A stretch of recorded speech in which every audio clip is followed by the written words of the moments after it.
Hey, bonjour tout le monde, alors j'espère que vous êtes en forme encore aujourd'hui, donc quatrième vidéo dédiée à Nomad. On avait vu lors de la vidéo précédente comment installer Nomad sans Consul, et là on va voir aujourd'hui comment l'installer avec Consul, ce qui va déjà nous aider un petit peu dans l'installation, mais c'est pas un pas énorme qu'on va dire de ce point de vue là. Par contre, ça va être très pratique après pour bénéficier des services. Donc jingle, et c'est parti.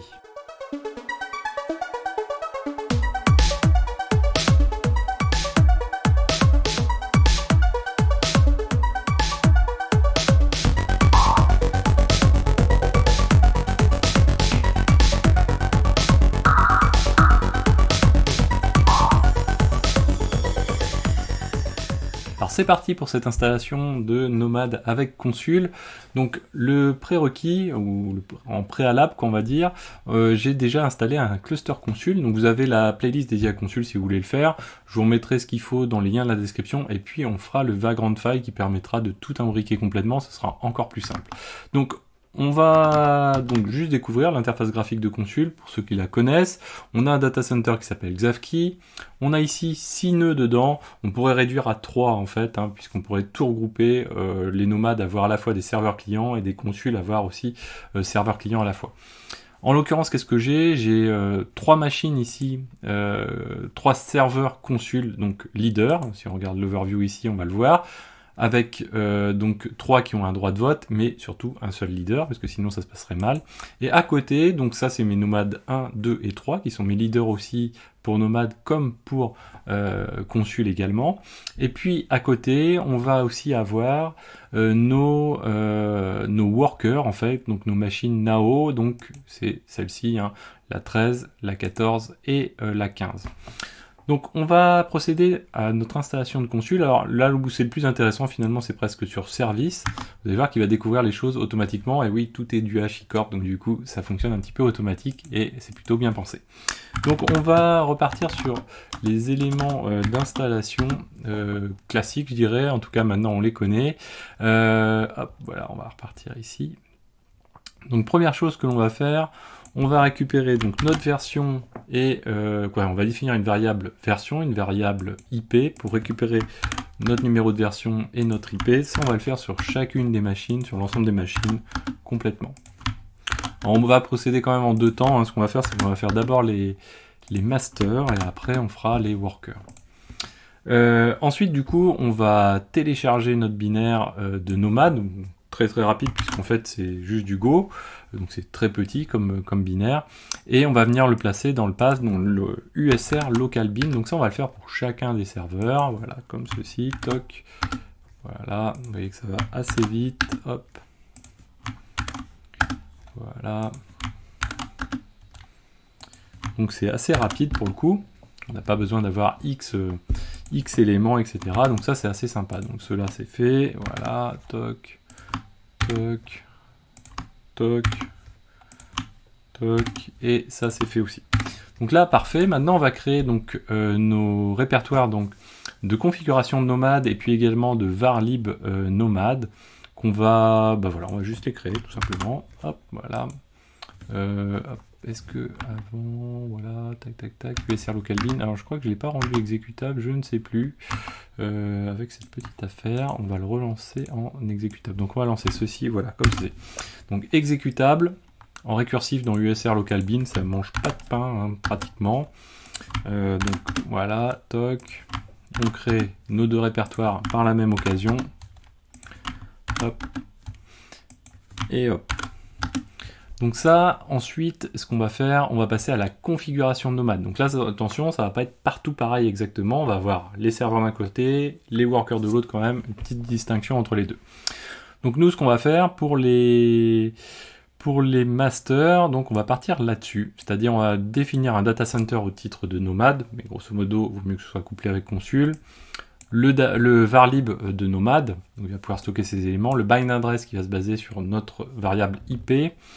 Et puis les métriques qui ne sont pas forcément nécessaires. Donc on pourrait se réduire vraiment au strict minimum. Il doit me manquer le serveur true, il me semble. On va partir sur un...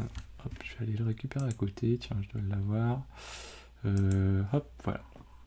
Donc, ouais, comme ceci. Et voilà. Donc du coup, on a ce petit bloc là qui nous manque. Voilà. Je vais aller le corriger au passage pour que vous puissiez la voir également. Hop, voilà, on va se rendre ici. On va rajouter le petit bloc simplement serveur pour dire qu'effectivement on a un serveur enable, on n'a pas besoin de join personne parce que c'est Nomad qui va faire la jointure. Donc il y a 3 méthodes avec Nomad pour pouvoir faire ce type d'opération. Donc on a vu la méthode manuelle qu'on a vue lors de la vidéo précédente, c'est-à-dire avec un join où on va définir les serveurs qu'on va join finalement, donc les masters. Et puis la méthode avec Consul, là c'est complètement packagé, découverte automatique. Et puis il y a la méthode aussi Cloud Provider, c'est-à-dire qu'on peut fournir dans la liste finalement des joins un élément dynamique qui va se baser suivant le provider que vous avez pour récupérer en fonction de tags, quoi, en tout cas d'éléments liés au provider, pour pouvoir récupérer les machines qui correspondent et les auto-découvrir. Donc si les instances se renouvellent, etc., il les prendra en compte directement. Donc là on est pas mal avec ça. Hop, on va faire un écho de ceci sur les trois masters qui sont à gauche, si je dis pas de bêtises, voilà. Hop. Alors, hop, on va juste le checker, /etc, /nomad, HCL, voilà. Donc, si on vérifie, on a quoi? Alors, on va faire, voilà. Notre data center, l'IP qui correspond, le petit bloc serveur, et puis la télémétrie. Donc parfait. Donc on va dire qu'on a les trois sur les 3 serveurs, on a exactement la même chose, sauf la petite variante qui est le bind address sur l'IP. Ensuite, on va créer ici notre service systemd. Là, pour le coup, il n'y a même pas, de variable particulière à prendre en compte dedans, au titre de ce qu'on a fait avant. Donc du coup, hop, voilà, tout simplement, comme ceci. Et derrière, donc du coup, c'est là où on est parti. Donc, hein, souvenez-vous, si on regarde ici, nos services, on n'a que Consul. Et donc, si on revient ici, on va faire un système CTL, start nomad, et système CTL enable nomad. Voilà, comme ceci. Toc, donc je le lance. Voilà. Et voilà. Donc là, il lui faut quelques secondes quand même pour se mettre en place et démarrer. Mais bon, déjà, il est déjà connu au niveau de Consul. Il est en rouge parce qu'il faut le temps qu'il se découvre, les nœuds, etc. et que tous les checks passent bien. Vous voyez qu'il y en a déjà pas mal qui sont passés. Bon, voilà, on est déjà au vert de toute façon. Du coup, on va se rendre ici sur le port 4646 qui est l'interface graphique de Nomad /UI. Et voilà, on a un Nomad qui tourne. Alors du coup, la surprise, est-ce que si on va dans le serveur, on a tout ce qu'il nous faut? Effectivement, on a tout ce qu'il nous faut. Le leader est déjà élu et false. Donc on a des votants à côté. Donc ça, c'est la première chose. Donc du coup, maintenant, on va s'intéresser à avoir des clients ici à côté. Toc. Donc du coup, nos clients, ça va différer légèrement. Alors, est-ce que j'ai bien gardé le bloc client? Oui. On a déjà installé tous ces éléments-là. Donc on va faire juste le echo. Ici, alors je crois que le petit bloc serveur qui est là n'est pas nécessaire parce qu'il doit normalement les auto-découvrir. Voilà. Hop. Donc ici, on va mettre notre conf ici aussi, et ici aussi. Donc si je fais un cadre de /etc nomad et que je vérifie ce que j'ai dedans, pareil, voilà, donc data center vers l'imnomad, on active le client et on a notre network interface que l'on force pour le coup. Donc là, parfait. Notre service systemd, donc qui lui est le même finalement entre l'un ou l'autre, ça change pas grand chose. Hop, voilà. Comme ceci, hop, et voilà. Et on va faire notre système CTL, enable, start et enable de Nomad. Voilà.